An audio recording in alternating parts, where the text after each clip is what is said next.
What do sex, drugs, food, and music all have in common? I haven't heard any music. Uh-oh, you know what? Miss Lemons must be on crack, right, kids? Well, they all make you happy. And I mean really happy, as in almost euphoric.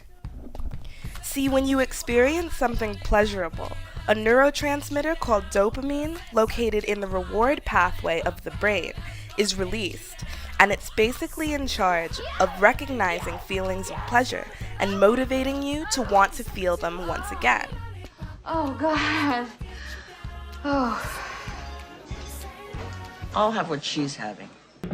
Well, I said you were high class. The rapid, uncontrollable release of dopamine is also responsible for the so-called heartthrob phenomenon.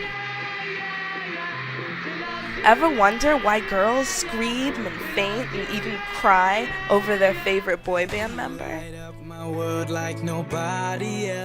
You don't want my trousers to fall down now, do you? But music doesn't always make us feel good. You know that pop song that just seems to get you right in the feelings every time you listen to it?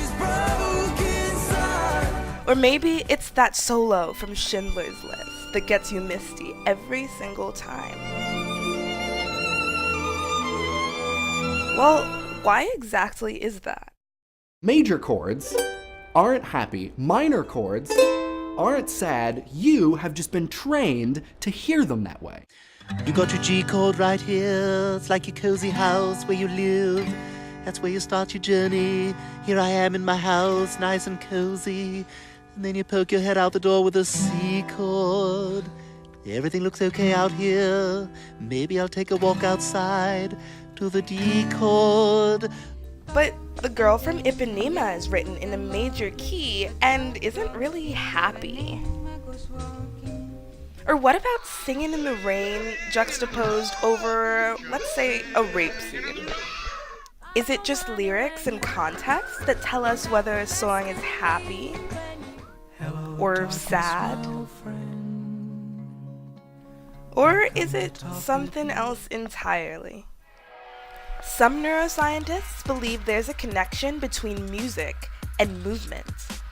Think about the last time you caught yourself bobbing your head or tapping your foot to the beat of a song. And this concept is extremely universal. It spans across different cultures and countries and languages. John Sloboda, a professor of music psychology in London, discovered what he believes to be the secret to emotional punch.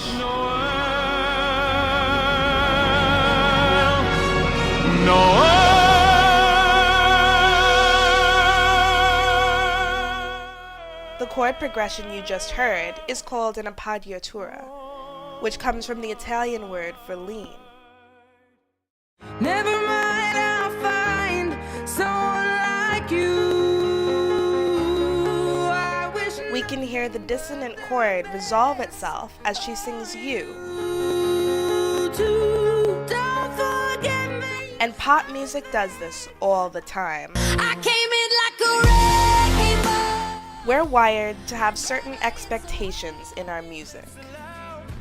When those expectations aren't met, something called musical frisson occurs. It's basically an emotional and very physical reaction to music. Think of it as the drop in electronic music.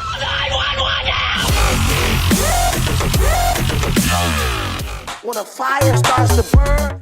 Unfortunately, not everyone can experience musical frisson. McGill University researchers recruited 8 19 to 24-year-old volunteers who experienced chills when listening to music. When they listened to their favorite piece, the volunteers showed a rush of physical activity and also unlocked a release of dopamine in the brain. The effect even occurred in anticipation before the chill even occurred. Some people think I'm bonkers, but I just think I'm free. Please don't stop the music. Or maybe we're all wrong. Maybe the emotion you feel when you listen to a song is just because of the memories you associate with it. Either way, just sit back and enjoy the music.